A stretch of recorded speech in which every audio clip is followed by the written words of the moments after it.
pioneering solutions, transformational technology, and inspirational leaders. I'm your host, Conor Sherman, and this is the Confident Defense Podcast. Welcome to the Confident Defense Podcast. I'm your host, Conor, and today we've got a really special guest, a pretty amazing individual, Fabien Zinga. He's truly a visionary and senior level cybersecurity technology risk executive. He is a senior information warfare officer in the US Navy. He sits on the Forbes Technology Council and is currently the director of security at Directly. Bob, welcome to the show. Thank you so much for having me, Conor. Appreciate that. My pleasure. As you know, the reason we have this whole show is because we really want to take individuals who are on the forefront, who are pushing the envelope, who really see around what's coming around the corner when it comes to innovation in security. So when you and I got talking and I realized that you've just had this incredible experience getting to where you are today, you literally sit on an innovation board on the Forbes Technology Council. I was like, I just had to get you on the show. So I really want to, we got a bunch of stuff I want to dive into, but I want to start with that technology, the Forbes Technology Council. You've published over 14 articles here on Forbes. You are a powerhouse and an insightful individual when it comes to what's happening in the security community. How did this whole thing come together? How did you get connected with the team at Forbes? Yeah, that was pretty interesting. They actually invited me, right? I believe her name was Nicole. I can't remember her last name. She was like, "Hey, it looks like you should be on our council." So I took the call, and it didn't take very long. Like within 10 minutes, I'm like, "Yeah, I'm in. I'm in. Please sign me up right now." Of course, Forbes is a magnificent brand. Everybody knows about Forbes. So yeah, and then I accepted the invitation. That was back in October. I think it was October 28th, if I remember correctly, toward the end of October. And I've already learned a lot since then. It's kind of sharing what you know, helping the community, but also learning from your peers and some of the leading Fortune 500 CTO and CXOs really around the globe. So it's been a great experience. It's got to be pretty special being on part of a team that really is that championing that innovative voice, because some of the articles, as I was stalking you in preparation for our conversation, I was definitely reading through the articles and doing my homework.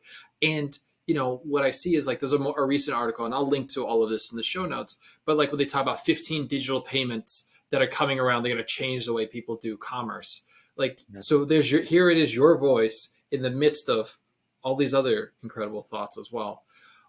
What are some of the topics, or what are some of the areas that you think that are worth highlighting and mentioning that are changing and there is some innovation coming into? Well, I think the only thing we know for sure is change is here to stay. I can't even remember who originally said that, but it is really, really true. I mean, especially in the area we live in today, especially in Silicon Valley, where we've always been leading in innovation around the world for a very, very, very long time. But one thing I believe is we really need to build more and more leaders, right, in the world today with all of the changes happening and the advancement of technology, automation, right? And there are a lot of jobs already we know that are never going to come back. Robots have taken over, and I think there's going to be a lot more changes in the future, and especially like 2020. Who could have thought, this little pandemic that started in China would pretty much change the world, the way we knew it. So things change. There's a lot of disruption, and you need to adapt. But I do believe one skill that is really crucial is learning to be a leader. Kind of put yourself ahead of the curve if you can, because I think no matter what happens with technology or automation, there will always be a place for somebody who can lead, because that's just something that is needed. So, and it is kind of strange. I'm trying to think back when I first came to the US. Back then, I was a pre-med student, and I instantly knew that was like in the 90s, right? In the mid 90s. I've never seen a computer before. The first time I really touched a computer was in 1997. I was very afraid of the computer.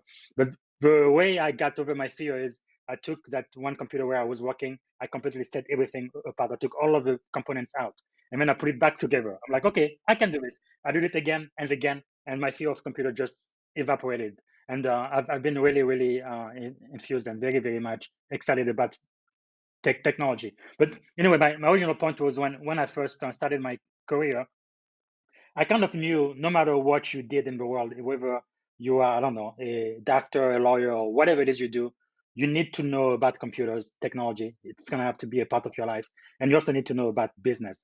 I just felt like those two things were crucial no matter what you did. And of course, no, technology has definitely revolutionized the world and the way we live, right? I cannot even spend like half an hour without my iPhone this day. It's just amazing how much a part of our life and work it is today. Well, speaking of that blend of like security and business, I'm so glad somebody else saw this too, because that's what I got my degrees in. I'm like, I'll get my trade in cybersecurity and my degrees in business, and hopefully, Yeah, there'll be some value here. So, either we were both absolutely. on the right paths or we're both equally crazy. But no, I think you're absolutely right. Yeah, There is a sense where every company has become a technology company, and now yes, it's our job to use that technology not as just from an operational perspective, but really that competitive advantage. And I think the absolutely. next logical extension of that is every company is a security company, and Yes. you can again use that as like a burden, or it becomes that competitive advantage in the marketplace. Yes, and that really became very clear to me when I moved to Silicon Valley. I was working for a startup called Pivotal, and one thing we used to say is, yeah, every single company is a technology company. They just may not be aware of it. So we are Yes. going to provide our platform and allow them to complete their digital transformation, and that's what we did. I stayed there for like 2 years and a half. It was really a great time, and I learned a lot. So let's go back to that notion you mentioned about leadership, right? As like the meta skill of all of the technical skills, being able to Yes. lead in that capacity. What are some of the things that you'd like to see in the security community as it portrays to leadership? What are some of the changes that we should be thinking about to build better leaders, more diverse leaders, more inclusive leadership in their community? Well, there is a lot. I have a lot of mentors. One of my mentors, my leadership mentor, Dr. John C. Maxwell, says something that always stuck with me. He says everything rises and falls upon leadership. And I think it is true, not just in cybersecurity technology, but really throughout life, right? Leadership is a very, very key skill. But I think at its core, leadership is really all about influence. Like you mentioned earlier, I've been in the U.S. Navy Reserve for 16 years now, and to the military, leadership is to the Navy kind of what location is to real estate. It's really all about leadership, leading Right. people, men and women, in times of war and peace. And if you're gonna have people follow you, and they know that there is a good chance, they may not come back, you better be a pretty good leader, right? So Right. that is really, really critical in everything we do in the service. But I just feel like uh, cybersecurity, I think, is a really great field, right? I consider myself very lucky to have stumbled upon security. I think Mm. we are relatively young compared to all of the other professions out there. I think it's Yes. probably what, maybe 10 years ago that it became an official, profession, because most people prior to that, they just did it as a as Short a hobby, right? But short of being an Instagram influencer, I think we're the youngest yes, uh, industry out there. Finance has had how many hundreds of years, and we've had exactly. 20. Yeah. Yeah. So yeah, I think leadership is very, very important. And one thing that kind of amazes me is when I started, 15, 20 years ago, I used to look up, right, to security expert. Oh, the expert. I want to learn from them. I just want to listen to what they have to say and learn and grow. And 15, 20 years later, I am now one of those experts. Yes, you are. And You are I that really feel voice. like I really feel like I have this burden to kind of help shape the next generation, right? Mm. Because we really, really need more and more people in this field. Things are just going to get worse, and we need people who are qualified and who really know how to run a security program and really reduce risk, right? From my military background, to me, really, cybersecurity is a national security issue, right? Mm. Because when we have nation states who come here, like SolarWind is one great example of that. Still, our intellectual property. And now in cyber, you could even shut down lights and generator and do all kinds of damage, really. Because again, everything we do today is tightly integrated with Well, security, whether it's to your flying an point, airplane or whatever. yeah, sorry to interrupt that because I want to Yeah. unpack that point for a second. But to your point of like turning off the lights, we've seen that Russia did that to the Ukraine, right? Yes. A few Yes. years ago, it went dark, and it wasn't an Yes. accident. Very Absolutely. deliberate over time. So getting Yes. into power grids, turning off hospitals is a real thing, and then of course solar winds. So you brought Yes. up solar winds. Let's go there. What are some of the lessons we could learn from solar winds? Because I mean, this is still ongoing. It's not stealing headlines at the moment, but it's still unraveling. Yes. It's still unpacking. Yes. And I think it is pretty much going to take a while for us to really learn the significant impact of that. I actually wrote an article about Mm-hmm. that. I think within a week of us finding out, because it was really a crucial, probably the most impactful hack we've ever seen in the US, impacting not only the US government, but leading Fortune 500 companies, even some of the leading security firms in the world. So this is quite serious. And if you go to my Forbes article, you will see I mentioned three specific things. Um, Actually, give me just a second here. Okay, here it is. It's really funny how you look up for your own article here. But like three things I did bring up right away is the notion that really every computer system is vulnerable, right? Yeah. One of my mentor used to say, this was back in 2001 when I started security. Is like the only way to be 100% secure with a computer system is to not use the computer, put it like in a box and sync it. Then you are 100% hack free. But as long as you turn it on and put it to the internet, it will probably get hacked. So that's just the reality of life, right? So you have to manage risk. You cannot completely remove the risk, but you need to be able to manage it. And that's what a good security program is supposed to do. But I think another important point is security is much more than just technology, right? Yeah. Technology is very important, and especially when people just get started, they are really in love with technology. They want to get all of these great technological skills, which is fine and dandy. But at some point, you really have to go beyond the technology. You kind of need to understand your organization, what the strategic objective are, what you're trying to accomplish, and then everything else, beyond technology that is related to what you are trying to do and to accomplish. And in many ways, I think of a cybercrime really the same way anybody would think of any other crime, right? Usually three things come into play. One is somebody has to have a desire to get whatever it is that you've got. Yeah.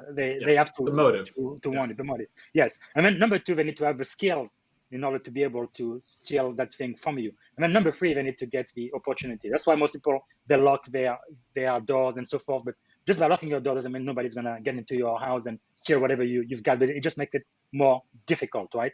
It kind of keeps honest people honest. They try to open the door, it's locked. Okay, they go do something else. But if somebody really wants to get into your stuff, they're probably going to find a way. All it takes is just time and opportunity. So hopefully, the way we manage our security program, we kind of remove that opportunity from those bad guys, so they can go hack, the business next door and not mess with us. But Yeah. and then the last thing I mentioned was that security really needed to be elevated.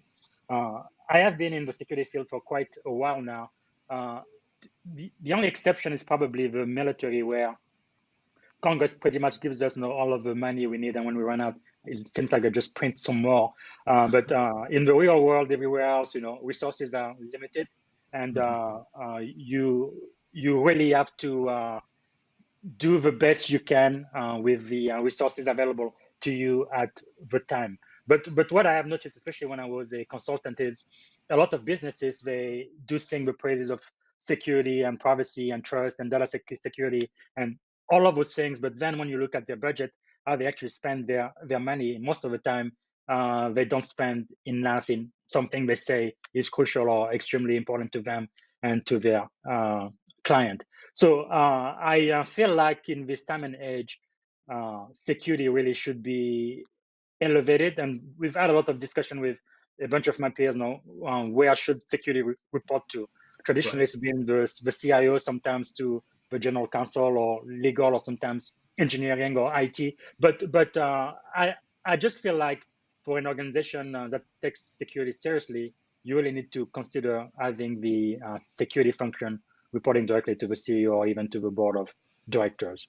But So that's it's interesting just a you crazy mentioned idea. that. No, I think I know it's that it's like, and I get that, but it's like, my goodness, what an interesting world that would be, right? When you have to talk, when you are directly responsible to the CEO of the organization, I Yes. feel that like you really take security from being a feature of a product set, feature of a Hmm. technology, to being a function of the organization. And Yes. that switch changes budgets, it changes the caliber that you hire for. You know, hiring someone to run your security program, if it's baked under the CTO or baked under the CIO, okay, Yeah. they're technical, they can't talk to the board, that's fine. You might hire that person. But if they're reporting to the CEO, they have to know the business, they have to know the market, they have to Yes. know all these things that a CEO would expect. And so the caliber of whom you're hiring to run your program also changes pretty greatly as well. Going back to your Absolutely. leadership point.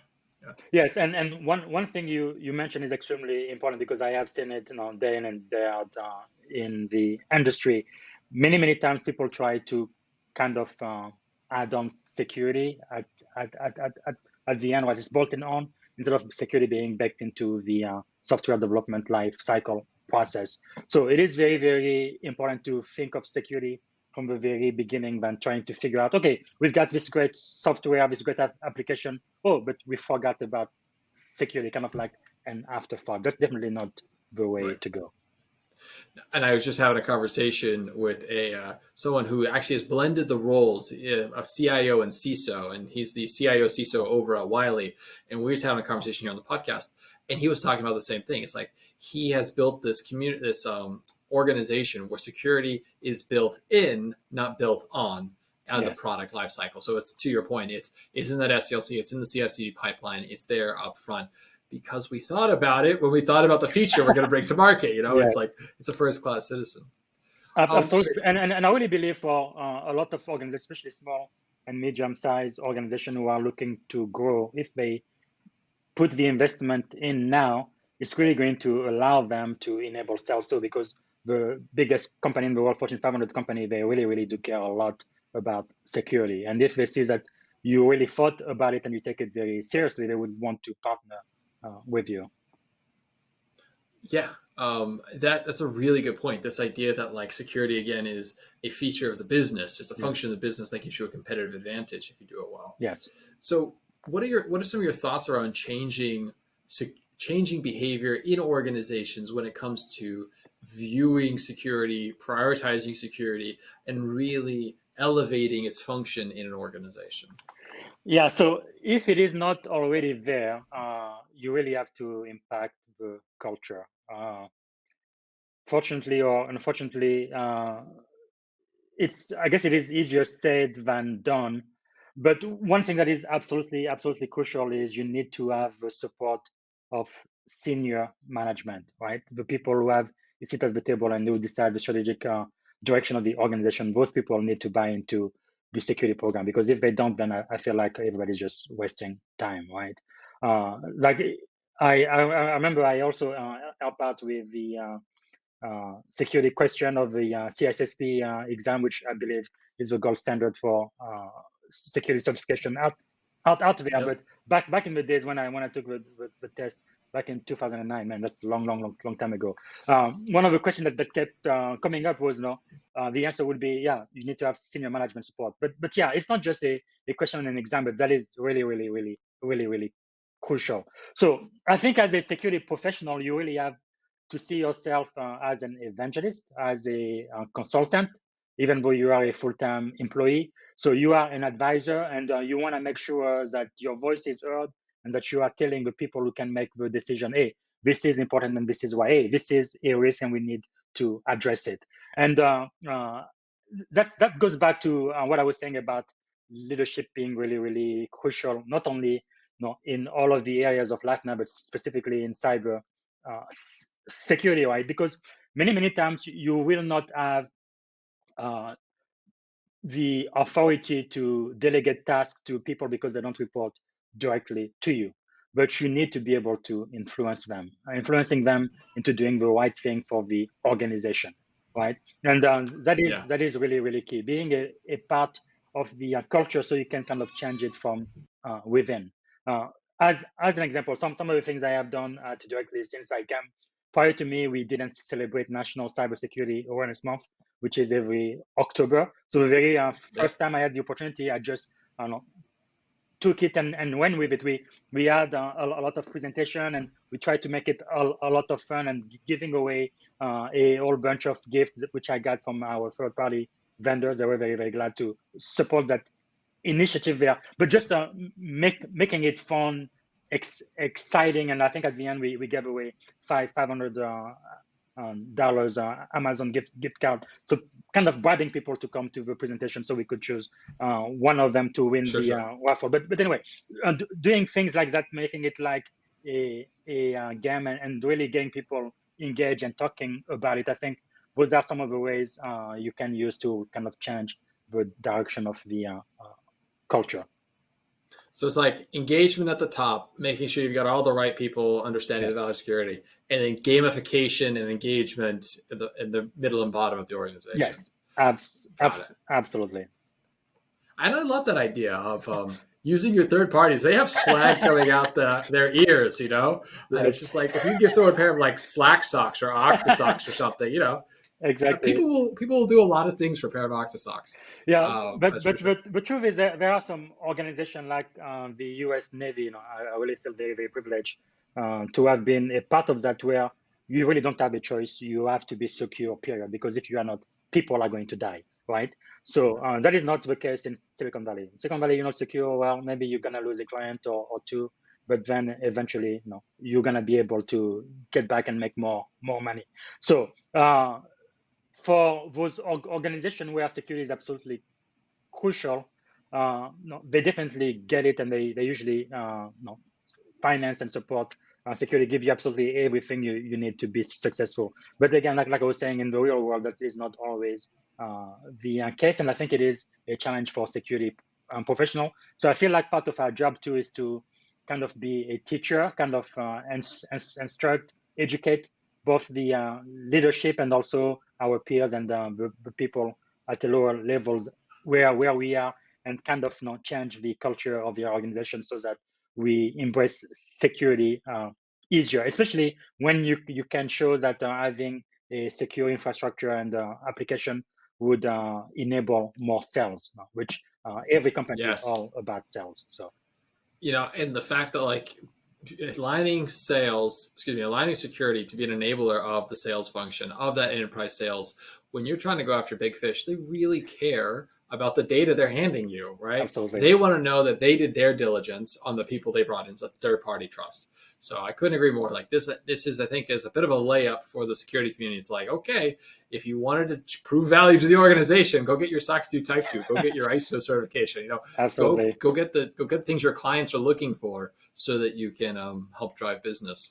Yes, and one thing about certification, especially when I was a consultant, I think some people are a little bit confused. They feel like if you are compliant with a specific security standard or whatever, that you are secure. But really, compliance and security are two completely different things. You can be perfectly compliant to PCI, just ask Target, but not Yes. be quite secure, right? So I think as security professional, yes, you have to be compliant, and it is helpful. And sometimes I've even use compliance in the past in order to achieve security, right? Because the organization will spend whatever they need to do to be compliant so they can sign a deal with Microsoft or whoever the customer is. So and I think sometimes you can definitely use it to fund your security program. But I think really keeping the eye on the ball, managing the security risk of the organization, and again, being a trusted advisor and letting the people who make the decision that yes, this is important and this is why. And being able to Yeah. talk to them in a business term. Earlier, we talked about when I was saying technology and business. This is another reason why you don't just want to be a techie and speak your technology jargon that no business executive can understand. You need to be able to translate that into a business language so they know exactly what you mean and how critical the risk might be. And that's also a way, again, for you to get more funding when they understand where the money is going and what the return on investment Yes. would be. When they could see what the output's going to be, because it is such a nebulous thing that we're solving for. We're dealing with risk, mitigating risk that may not happen from an adversary that you can't see on a technology that you don't understand. Yes, Like that's what they're hearing. Right? So absolutely. they're like, oh, okay. Oh, you want the certification? Should we get that deal done? And then I think the art and science of being a security leader is using these wins and these opportunities to say, great, let's all arrive here safer than what the standard's calling for, Absolutely. so that we can, you can use these opportunities to increase silently in the background the security standard. So Absolutely. talking about like paradigm shifts and things that are changing, I've had some pretty interesting conversations.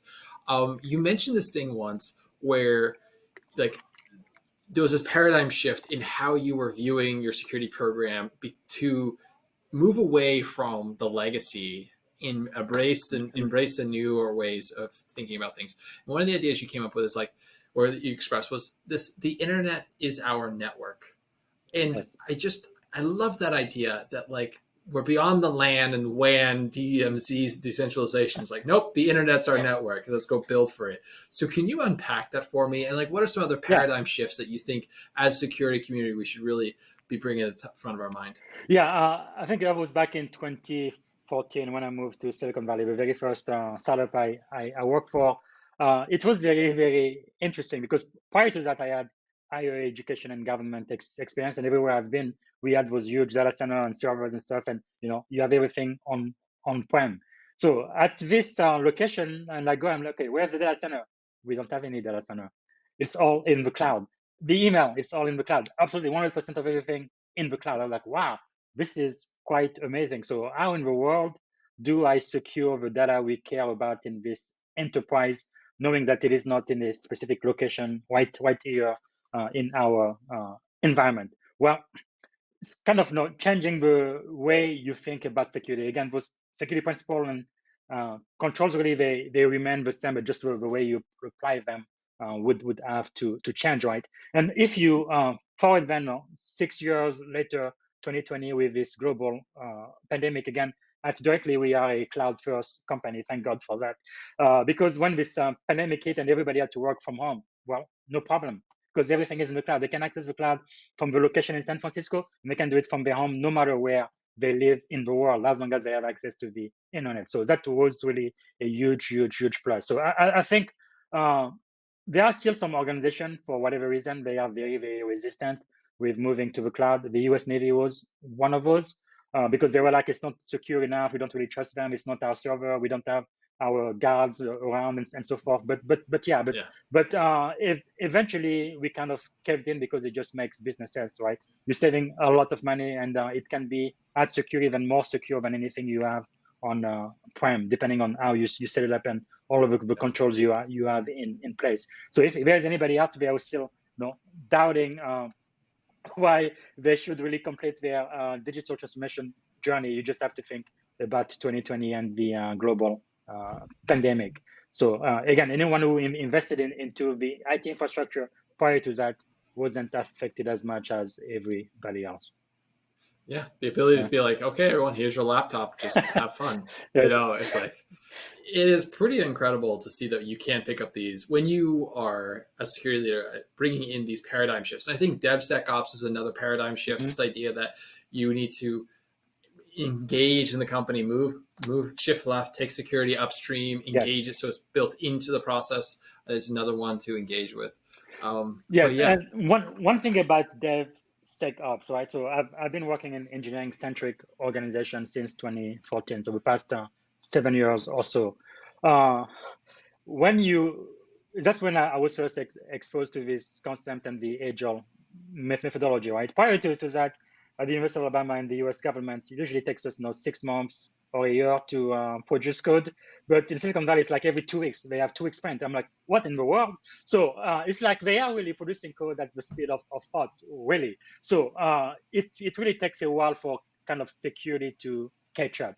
So I think when you are in an environment like that, one strategy I have used that seems to be working pretty well is to kind of take baby steps at first, right? I think it's Martin Luther King who said, no, before you can walk, and if you can't walk, crawl or something like that. So I think it's very, very important in engineering-centric organizations that are extremely agile to start with taking care of the security as soon as the code has been published. So I'm talking about an emphasis on red teams, penetration testing, bug bounty program, and things like that.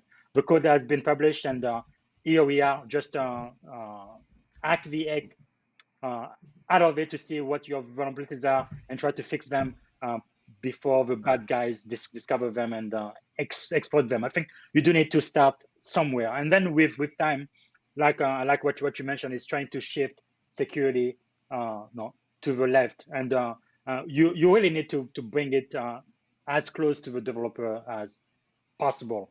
Like right now at directly, we are starting a program where we are going to actually have the developer scan their code before they are merged into our primary repository, right? And this way, there are any vulnerability that can be fixed before the code is published. That is really where you would like to be. Yeah. But again, it is a journey. It is a challenge. You need to use a lot of skills that have nothing to do with technology, people skills, being Yes. nice to people, using soft skills and making them understand and really influencing them in order to do the right thing for the organization, because that is going to change the life of the developer a little bit. But if you think about the return on investment, it is going to be huge. Because another thing about that is, I'm sure all of your listeners are aware of the blue screen of death, Microsoft, right?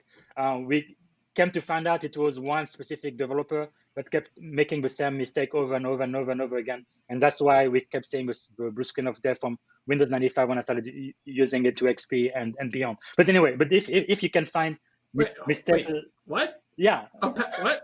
Yeah, that is exactly what I was told. So as you know, humans, we are creatures of habit, right? Once we do something one way, we tend to keep doing it the same exact way. So basically, it was the same coding mistake that was being made over and over and over and over and over again. So by having a program where you actually check the code of a developer and you teach them what the issues are and how to fix them, then that really changes their career, where in the future they will never be making this mistake anymore. They would have learned from it going forward. Just something to think about. That makes complete sense. And I also think, like, go back to return on investment there. If you find a security vulnerability, it is still in the hands of the developer. They just got done writing the code. Yes, they can go fix it. Like it's there. That they no one knows the code better than the engineer who wrote it. Absolutely. And so this is the time to empower them with the tools to help them elevate their code. Yes. By the way, I took a quick look. Martin Luther King's quote: "If you can't fly, then run. If you can't run, then walk. If you can't walk, then crawl. But whatever you do, you have to keep moving." That is leadership, right there. Yes. Yeah. It's such a powerful statement. I mean, and talk about, like, we often look for perfect in security program, but it really is, as you were mentioning, progress over perfection. Yes, I think perfection is a mirage, really. It doesn't exist anywhere. You really need to have small improvement and don't do it over time. Like, even if you just improve 1% every single day, in 100 days, it's going to be 100% better than when you first started. And one thing about that too is, many times when you make small changes, usually you don't see the effect right away, right? Just think about this. Everybody knows, shouldn't be eating bad food and healthy food and so forth, and eat healthy and exercise. Just imagine if someone ate one of those very unhealthy burgers or pizza or whatever your favorite bad food is, and they gain 50 pounds on the spot. nobody will be overweight in this country. But the thing is, it takes Yes. time. No? They eat like that day after day, weeks after weeks, month after month, and before you know it, they're 40 and they have huge bellies and unhealthy heart issues and stuff. But it started with just one meal, right? So before we can see, because we cannot see the effect of what we're doing right away, sometimes it kind of gives people a false sense of security. But really, what I'm trying to say is, once you start your journey in really continuous improvement in whatever security program you are a part of, don't be discouraged if you don't see the return on the investment just yet. It is going to take time, but the accumulative effect of what you are doing will definitely show itself in time. Right. And whatever you do, just keep moving. That's right. Keep moving. That's it. So let's talk about. I want to zoom out a little bit and look to the future. Um, we have AI on our doorstep. Mm-hmm. We have machine learning is really becoming a toolkit for a lot of decision making that's Yes. going on. But AI is really influencing and shaping the future of the security community. And I was curious your thoughts on this as it's disrupting jobs in the security community, and it's either bringing in new threats, it's bringing in new solutions, it's bringing in new tool sets. Yes. What should we as a security community, what should practitioners be looking to do to retool to get the most out of AI?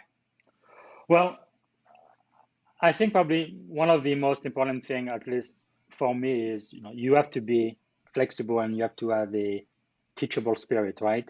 There is no way anybody today can know everything there is to know about anything. That's just not possible. When I was a PhD student, my mentor used to say he had his PhD back in the 70s. He knew absolutely everything there was to know about microbiology, period. But by the time I was going through this program in the year 2000, it's like, there's just no way you're going to be able to know everything as best because knowledge is really expanding exponentially, right? So it's just impossible to ever catch up. But I think it's very important to have the humility to know that you don't know everything. I believe that was Socrates, right, who said, all I know is that I don't know anything. It's like the more you know what you know and what you do not know, right?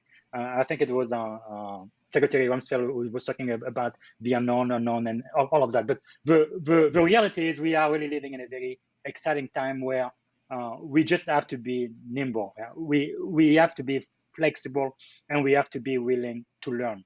I must say, prior to coming to Silicon Valley 10, 15 years ago, I really felt like, I kind of knew everything there was to know about securing infrastructure and system on prem. But of course, we advancements of the cloud, the internet, and all of that, that's pretty much out of the window. So I have to become a student again, over and over and over again. So I feel like that's a very, very important characteristic for anybody in the security field to have, just to know that you're not going to know everything and you have to be willing to learn. All right. So that is very, very important. Do the research and find out. Now, one thing about technology, automation, machine learning, and AI, and all of that, it is true. A lot of jobs are going to be displaced. I can even predict now, if I could see my crystal ball, probably entry-level position like security analyst and that kind of thing. We probably are not going to need human beings to do that anymore in the near future because a bot can do the analysis much faster and better than any human being can, and we don't need sick time, vacation time, or benefits. So that is probably going to happen in the next five years or so. But having said that, like I was saying earlier, leadership is one of, I believe, the most critical skill in this area right now because we will always need human beings who have leadership skills in order to lead the implementation of whatever technology we come up with and also lead people, right? So part of the reason why I work at Directly today, about 2 years ago, I joined the leadership team there because part of the reason was I wanted to learn more about artificial intelligence. We are into what we call CXA, right? Customer support automation. We use machine learning and artificial intelligence to completely automate customer support. So we do have a few there are a few other companies out there in our niche market who kind of do what we do, but one thing I think that separates us from the competition is the fact that we don't just do artificial intelligence, but to that we also add expert engagement. So we have human beings who Right. are expert in whatever the field might be, the software or the technologies that then help make our artificial intelligence even smarter, right? And I think that collaboration, that contribution between machine and human, I think has worked very, very well for us. So I guess I've said all of that to say, yes, eventually, I guess robots are going to take over the world, but there will always be a need for the right people who have the right skill set. And it goes back to I think what you said earlier just a moment ago, which is that having that teachable spirit. Yes. It's I think this is there's obviously you're right. There's been significant displacement when there are more mature AIs doing these particular discrete tasks. But for every I think the statistics I keep hearing is that for every time, like when the internet came out, for every job that it displaced, it created 2.3 more jobs. That's And right. we're going to see the same thing with the next exponential that comes in place. Every time we disrupt a job, there'll be 3 or 5 more that comes up because we'll have new caliber of problems to go solve for. Like we have to go figure out how to defend against deep fakes, for God's sakes. You know what I mean? So it's like we've got a whole world ahead of us. So I think it's really incredible, though, that you chose a company to partner with to come in as a security leader because you wanted to learn more about the artificial intelligence side and be a part of that journey as they are transforming the way that customers interact with this customer service, which is now an artificially intelligence powered customer service.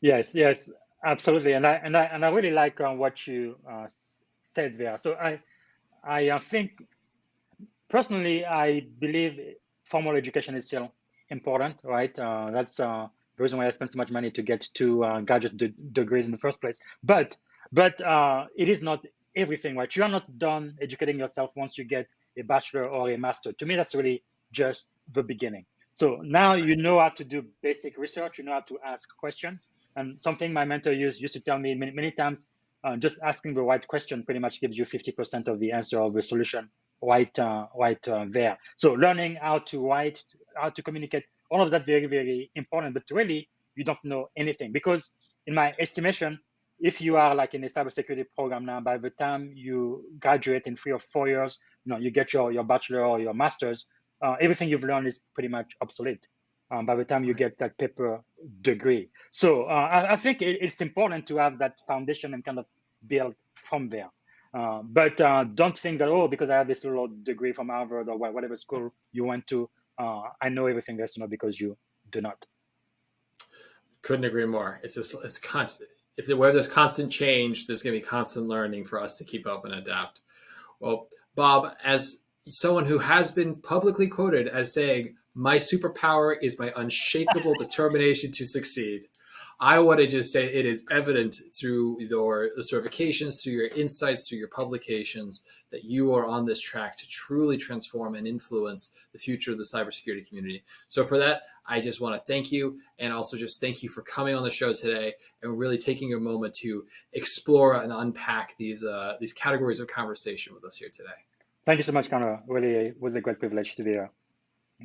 And everyone who's listening today, I would say connect with Bob, continue the conversation on LinkedIn. We'll have the links below in the show notes on YouTube. And if you've enjoyed today's conversation, please hit the subscribe button, give us a comment, and reach out to Bob over on LinkedIn so we can continue talking.